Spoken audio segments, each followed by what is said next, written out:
Avant que le nom du Minotaure ne devienne synonyme de terreur, il existait un roi obsédé par sa légitimité.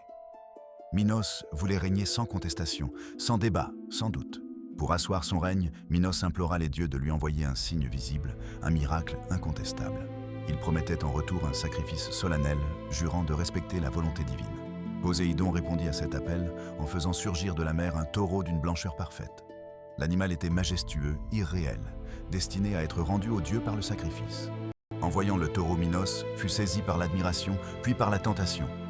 Il jugea l'animal trop beau pour être sacrifié et décida de tromper les dieux en offrant une autre bête à sa place. Ce choix scella son destin. Car dans la mythologie grecque, les dieux pardonnent rarement les faux sacrifices. La faute de Minos était un refus assumé de respecter l'ordre sacré. La punition ne frappa pas immédiatement le roi. Elle s'insinua lentement dans son foyer.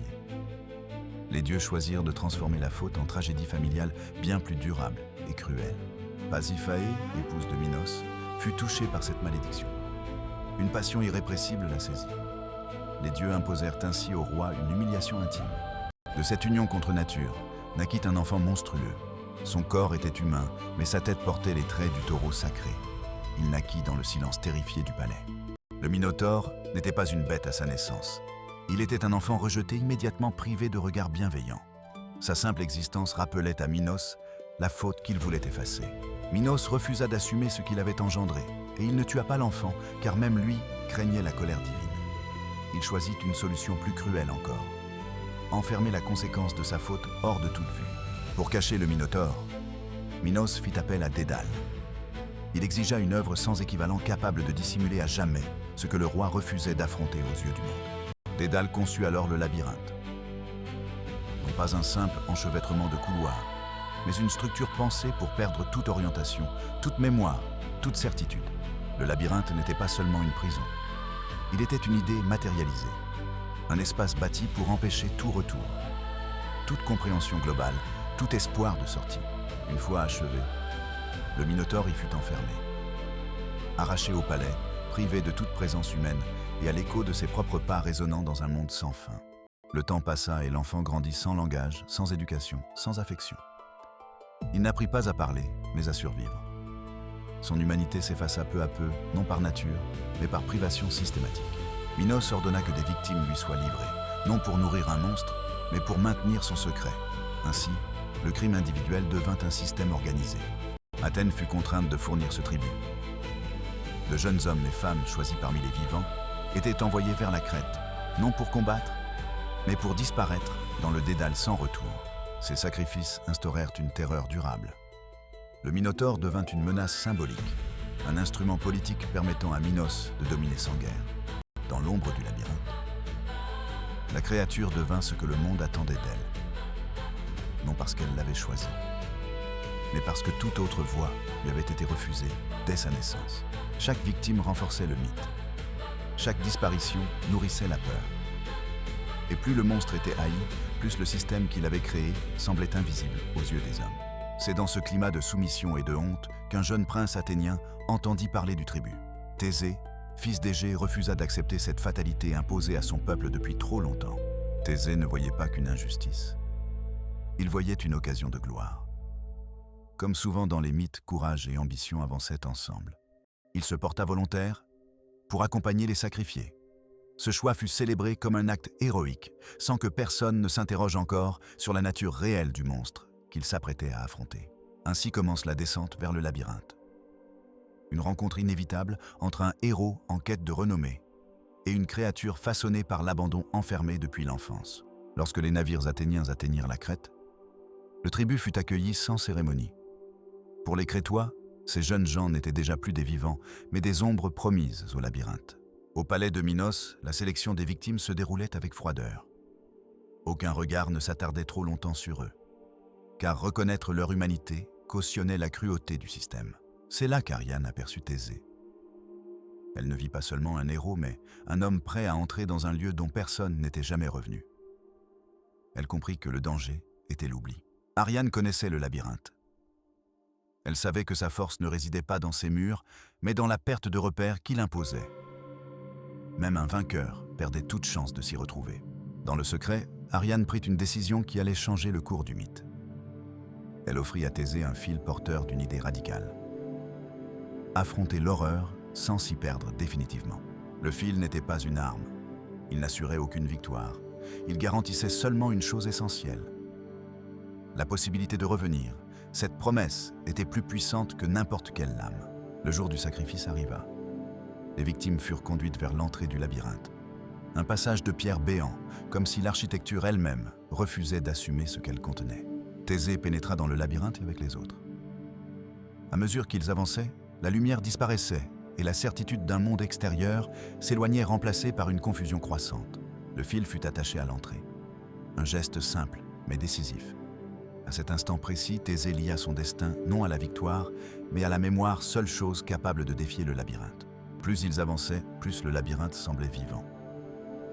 Les couloirs se ressemblaient, les intersections se multipliaient, comme si le lieu refusait toute trace humaine. Les cris commencèrent. Un à un, les compagnons de Thésée disparurent dans l'obscurité, happés par un ennemi qu'ils ne voyaient jamais venir. Seul désormais Thésée poursuivit sa progression. Chaque détour le rapprochait du centre, là où la créature attendait. Le héros avançait, porté par la certitude que le combat donnerait un sens à toutes ses morts. Au cœur du labyrinthe, le Minotaure sentit la présence d'un intrus différent des autres. Ce n'était pas la peur qu'il percevait, mais une volonté ferme étrangère à la résignation habituelle des victimes. La rencontre fut brutale, car deux êtres façonnés par des forces qui les dépassaient se retrouvèrent face à face. L'un portait le poids du rôle héroïque et l'autre celui d'une existence passée dans l'enfermement. Le combat éclata sans gloire. Il n'y eut ni discours ni musique triomphale. Seulement des corps, la pierre, la rage et l'instinct de survie. Le labyrinthe observait, indifférent à l'issue du duel. Le Minotaure se battait comme il avait vécu avec une force façonnée par la solitude. Thésée luttait pour inscrire son nom dans l'histoire, convaincu que la victoire justifierait tout. Le Minotaure s'effondra. Aucun cri de triomphe ne résonna. Ce qui venait de mourir n'était pas seulement un monstre, mais la conséquence vivante d'un mensonge ancien. Thésée resta un instant immobile. Le combat était terminé, mais le labyrinthe demeurait. La victoire n'effaçait ni les morts, ni le système qui les avait rendus nécessaires. Se souvenant du fil, Thésée prit le chemin du retour. Ses pas vers la sortie étaient une négation du labyrinthe, une affirmation fragile que l'esprit humain pouvait défier l'enfermement total. Sans ce fil, la victoire était vaine. Le labyrinthe aurait gardé son nouveau prisonnier. Ainsi, ce n'est pas la force qui triompha, mais la mémoire et la continuité offerte par Ariane. Thésée retrouva la lumière, derrière lui le labyrinthe prêt à accueillir d'autres victimes si le système venait à perdurer. Le monstre était mort, mais l'architecture du pouvoir survivait. Ariane attendait. Elle avait tenu sa promesse. Sans elle, le héros ne serait jamais revenu. Pourtant, déjà, le récit commençait à se recentrer sur un seul nom. Dans la fuite qui suivit, Thésée emmena Ariane avec lui. L'histoire semblait leur offrir un avenir commun, mais les mythes n'épargnent pas ceux qui sortent de leur rôle prévu. Derrière eux, la crête s'éloignait. Le labyrinthe continuait d'exister, silencieux, rappel muet d'une faute jamais réparée, simplement dissimulée sous la surface du récit héroïque. Le voyage commença sous le signe de la fuite plutôt que de la victoire. Thésée emportait avec lui les conséquences invisibles d'un combat qui n'avait jamais remis en cause l'ordre ayant créé le monstre. Au cours de l'escale sur l'île de Naxos, le récit bascula. Ariane, celle qui avait permis la survie du héros, fut laissée derrière. Certaines versions parlent d'oubli, mais toutes racontent d'un abandon. Ariane s'éveilla seule face à la mer, comprenant que son rôle dans l'histoire venait de s'achever. Comme souvent, celle qui permet la victoire disparaît lorsque le héros reprend la route. Thésée poursuivit son voyage sans se retourner. Le fil avait servi. Le mythe avançait porté par l'idée que l'héroïsme n'exige jamais de compte envers ceux qui l'ont rendu possible. Pendant ce temps à Athènes, le roi Égée attendait. Chaque jour, il scrutait l'horizon, espérant voir les voiles blanches qui annonceraient le retour de son fils vivant. Mais Thésée, emporté par la fatigue, l'orgueil ou l'oubli, négligea de changer les voiles de son navire. Le détail semblait insignifiant. Pourtant, il allait sceller une nouvelle tragédie. Voyant les voiles noires, Égée crut son fils mort. La douleur fut immédiate. Sans chercher davantage, il se jeta dans la mer, offrant sa vie en échange d'une certitude erronée. Ainsi même, la victoire de Thésée exigea un dernier sacrifice. Le héros revint vivant, mais son exploit laissa derrière lui une lignée brisée. Le Minotaure était mort, mais le labyrinthe restait debout, Le symbole demeurait prêt à accueillir d'autres formes de monstruosité si le pouvoir l'exigeait à nouveau. Dans les récits, Thésée est célébré comme un héros, mais rarement on interroge ce qu'il a réellement vaincu. Le monstre est tombé, mais la logique qu'il avait engendrée n'a jamais été remise en question. Le Minotaure était le produit d'un mensonge royal, enfermé pour dissimuler une faute politique. Sa violence fut apprise, nourrie, entretenue par un système qui refusait toute responsabilité.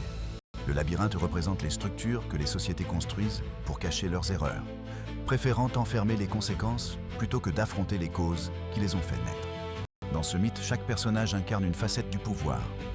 Minos incarne l'orgueil, Dédale l'ingéniosité sans morale, Thésée l'héroïsme aveugle, et le Minotaure la faute devenue chère. Ariane, quant à elle, représente la mémoire et la transmission. Sans elle, le héros serait resté prisonnier. Pourtant, son rôle est effacé. Le mythe du Minotaure ne parle pas seulement du passé. Les labyrinthes modernes existent toujours, sous la forme de systèmes complexes et de mécanismes qui broient sans visage. Nous continuons à désigner des monstres, à les isoler, à les condamner, sans jamais regarder les structures qui les ont produits. Mais le monstre est rarement l'origine du mal.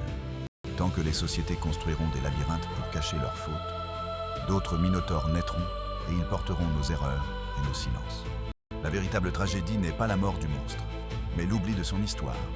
Car oublier, c'est permettre que le cycle recommence sous d'autres formes, avec d'autres victimes. Le Minotaure n'a jamais demandé à être un symbole. Il est devenu ce que le pouvoir avait besoin qu'il soit. En cela, il demeure l'un des personnages les plus tragiques de la mythologie grecque. Le labyrinthe, lui, n'a pas disparu. Il change simplement de forme.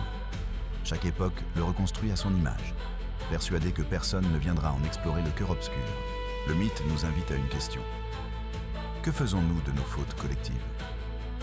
Les affrontons-nous ou les enfermons-nous derrière des murs suffisamment épais pour ne plus les voir ? Car le véritable courage ne consiste pas toujours à tuer le monstre. Il consiste parfois à reconnaître que nous l'avons créé, nourri et protégé tant qu'il servait nos intérêts. Le Minotaure est mort dans l'ombre, sans comprendre pourquoi il avait été condamné. Son histoire survit pourtant comme un avertissement silencieux gravé dans la pierre du labyrinthe. Et tant que nous construirons des labyrinthes pour cacher nos erreurs, l'histoire se répétera. D'autres monstres naîtront, et la véritable faute restera soigneusement dissimulée.